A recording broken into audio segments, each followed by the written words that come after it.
Disclaimer, मेरी आप सबसे गुजारिश है, ये वीडियो सिर्फ एंटरटेनमेंट के लिए है, तो लिहाजा इस वीडियो को अपने दिल के फेफड़ों पे मत लेना। ज्यादा तबीयत खराब हो तो किसी अच्छे डॉक्टर के पास जाकर अपना इलाज करवा लेना। नायरा बहुत ही सुंदर और पढ़ी लिखी लड़की थी जिसे घर का काम काज करना बहुत अच्छे से आता था।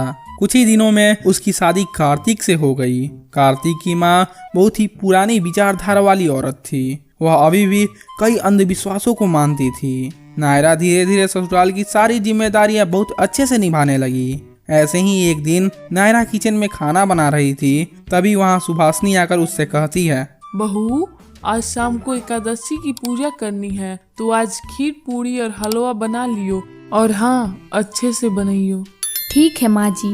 नायरा किचन में जाकर एकादशी की सारी खाना बना लेती है। खाना बनाने के बाद अचानक उसके कमर में दर्द होने लगता है। वह खुद से कहती है, हे भगवान, ये अचानक से दर्द क्यों हो रहा है? मैं तो कोई भारी चीज भी नहीं उठाई। तभी उसकी नजर सामने लगे कैलेंडर पर पड़ती है, तो उसे कुछ याद आता है और वह खुद से बोलती है, हे भगवान, मेरे पीरियड का टाइम आ गया। ओ नो, इसीलिए मेरे पेट में इतना दर्द हो रहा है। इस सब के बाद नायरा अपनी सास को बता देती है कि उसका एकादशी का खाना बनकर तैयार हो चुका है। तभी उसकी सास उससे बोलती है, बहू, चला जा, पूजा शुरू कर रही हूँ मैं। ठीक है माँ जी। सुभाषनी पूजा करती है और पूजा करने के बाद आरती का थाल अपनी बहू को दे देती है। नायरा जब आरती करती है तो उसके पीछे खड़ी सुभाषनी उसकी साड़ी पर पीरियड का दाग देख लेती है।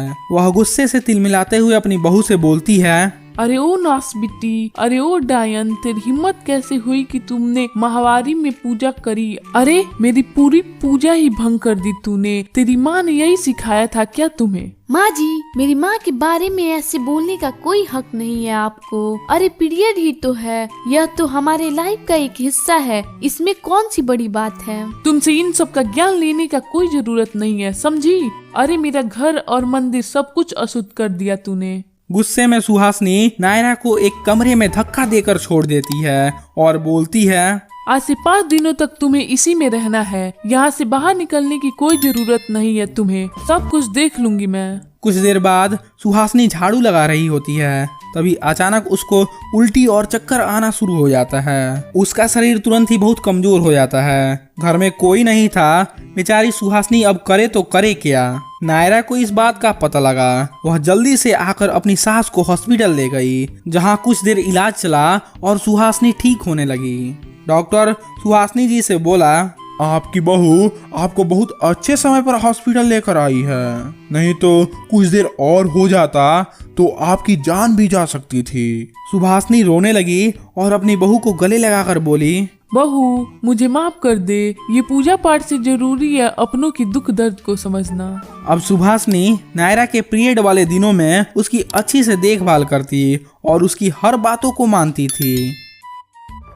तो आपको कैसी लगी यह कहानी? अगर कहानी पसंद आया हो तो वीडियो को जरूर लाइक कीजिए और ऐसे ही मजेदार कहानियाँ देखने के लिए चैनल को सब्सक्राइब कीजिए।